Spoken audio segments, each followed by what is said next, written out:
Selamat datang di Pojok Santai.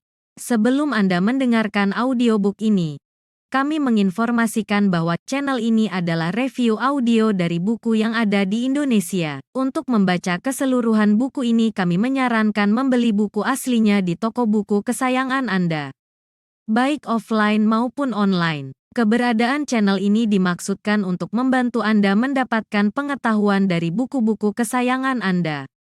Jangan lupa untuk subscribe, like, dan komen. Selamat datang di Pojok Santai, channel khusus yang membahas komik dan novel dengan cara asyik. Pendekar Bambu Kuning menolak pemaksaan kehendak Dewi Kala Hijau yang menghadiri Partai Lembah Tengkorak untuk menjadi anggotanya. Bagaimana kelanjutannya? Yuk, langsung saja disimak video kali ini. Curang! Terdengar seruan hadirin. Di atas panggung, pendekar Bambu Kuning sangat terkejut dan tak menduga kalau akan diserang sehebat itu. Segera diputar senjatanya. Namun, beberapa dari jarum hitam yang datang dari samping, kiri kanan masih sempat menancapi tubuhnya. Hahaha. Tawa salah seorang dari pengemis rombeng. Jarum-jarum itu mengandung racun jahat. Nyawamu hanya tinggal 3 jam lagi. Mendengar itu, maka kalaplah pendekar Bambu Kuning. Senjatanya dibolang-balingkan cepat sekali. Jurus-jurus simpanannya dikeluarkan. Sesaat kemudian, terdengar jeritan salah seorang dari pengemis baju rombeng. Ah! Kepalanya hancur dihantam ujung bambu. Namun di saat itu pula, tubuh pendekar Bambu Kuning semakin lemah akibat rangsangan racun jarum. Setelah bertempur 7 jurus, akhirnya dia terpaksa menemui ajalnya di tangan kedua orang pengemis baju rombeng itu. Bagus! Seru Dewi Kala Hijau memuji kedua pengemis baju rombeng. Kelak, kalian akan kuberi tanda jasa. Kedua orang itu tersenyum girang dan menjura, lalu siap-siap untuk meninggalkan panggung. Namun, langkah mereka terhenti ketika satu sosok bayangan biru melesat ke atas panggung sambil membentak. Pengemis pengecut curang hina dina, tetap dia tinggal di atas panggung. Aku mau lihat, apakah kau juga bisa melakukan kecurangan terhadapku? Bentakan itu adalah bentakan suara perempuan. Tapi nyaring dan kerasnya bukan olah-olah. Panggung tengkorak bergetar, telinga yang hadir mendenging, semua mata tanpa berkedip memandang pada si pembentak. Dan ternyata dia memang seorang perempuan. Perempuan ini mengenakan pakaian biru. Parasnya sebatas mata ke bawah ditutup dengan sehelai kain yang juga berwarna biru. Dewi Kerudung Biru! Berseru beberapa tokoh silat utama yang mengenali siapa adanya perempuan itu. Maka ketegangan pun semakin bertambah. Dewi Kerudung Biru bertemu dengan Dewi Kala Hijau tentu tak dapat dilukiskan kehebatannya nanti. Dewi Kala Hijau di balik topeng tengkoraknya mengkerutkan kening. Sepasang matanya memandang tak berkedip dan menyorot tajam pada Dewi Kerudung Biru. Menurut taksiran Dewi Kala Hijau, perempuan berkerudung biru itu sebaya dengan dia. Ayo, kenapa kalian melongo dan mematung saja? Perlihatkan lagi kebiadaban dan kecurangan serta kepengecutan kalian.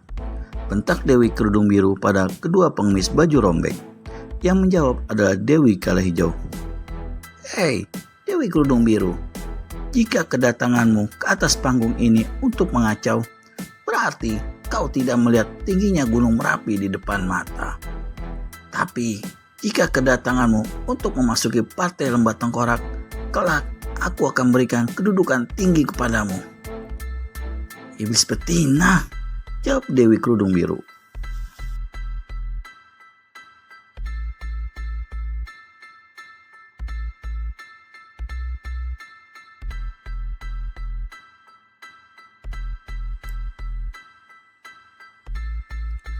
Aku tidak buta sampai tak melihat Gunung Merapi di depan mata.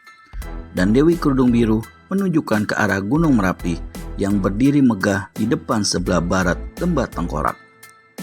Tapi dosa dan kejahatanmu lebih besar dan lebih tinggi dari gunung itu.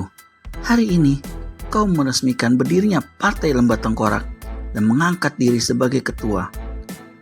Tapi apa kau tahu bahwa hari ini juga adalah merupakan hari akhir hayatmu? Perempuan setan, balas memaki Dewi Kala Hijau.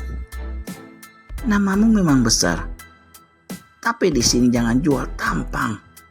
Pengemis baju rombeng, perempuan setan itu. Mendengar perintah itu, tak menunggu lebih lama, kedua pengemis baju rombeng kebutkan sapu ijuk masing-masing. Ratusan jarum hitam beracun jahat menderu menyambar ke arah Dewi Kerudung Biru. Seperti dituturkan dalam kisah-kisah Pendekar 212 sebelumnya, Dewi Kerudung Biru adalah Anggini, murid tokoh silat yang bergelar Dewi Tuak, Dewa Tuak. Melihat serangan jarum maut itu, Dewi Kerudung Biru mendengus. Dia melompat setinggi 5 tombak, kemudian laksana kilat berkelebat ke bawah, tangan kanan dipentang ke muka, jari-jari ditekuk ke dalam. Cakar Garuda Emas, seru Dewi Kala Hijau. Pengemis baju rombeng, awas! Tapi percuma saja peringatan itu, salah seorang dari dua pengemis baju rombeng menjerit. Aaah! Mukanya mandi darah, hidung tanggal, kedua biji mata hancur luluh. Yang seorang lagi saking kecut dan terkejutnya sampai melompat mundur beberapa langkah, sedang para hadirin diam-diam sangat memuji kelihayan Dewi Kerudung Biru. Terdengar bentakan nyaring.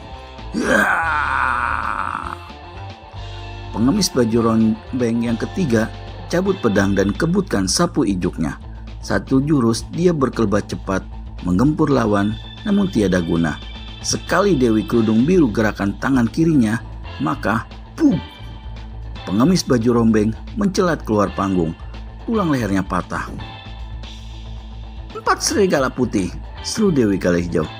Cepat bikin perhitungan dengan itu. 4 bayangan putih berkelebat melompat ke atas panggung. Keempat manusia ini yang berjuluk 4 serigala putih mengurung Dewi Kerudung Biru dari 4 sudut panggung. Jadi kalian juga merupakan kaki tangan iblis Dajjal itu ya? Bagus, majulah cepat, ejek Dewi Kerudung Biru. 5 tahun malang melintang di daerah ini, tak satu jagoan pun yang berhasil merubuhkan kami. Katakan cara mati yang bagaimana yang kau ingini, perempuan hina. Cara mati yang begini sobatku, jawab Dewi Kerudung Biru. Bersamaan dengan itu, tubuhnya lenyap ke hadapan orang yang bicara tadi, dan terdengarlah satu pakikan hebat. Orang tadi kelihatan menutupi mukanya, darah mengalir dari sela-sela jari. Sesaat kemudian, tubuhnya pun tergelimpang di atas panggung tengkorak. 3 rekannya yang lain melolong tinggi, persis seperti serigala yang kemudian dengan serentak menyerang Dewi Kerudung Biru.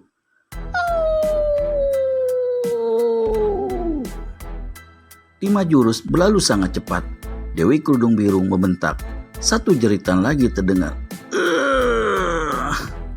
Satu orang lagi menggelimpang di lantai panggung. Rahang-rahang Dewi Kala Hijau bergemeletakan, meluncah komat kamit seketika. Kemudian terdengarlah lengkingannya. 10 pemimpin cabang partai, majulah! Maka ke atas panggung 10 laki-laki berpakaian merah darah berlompatan gesit.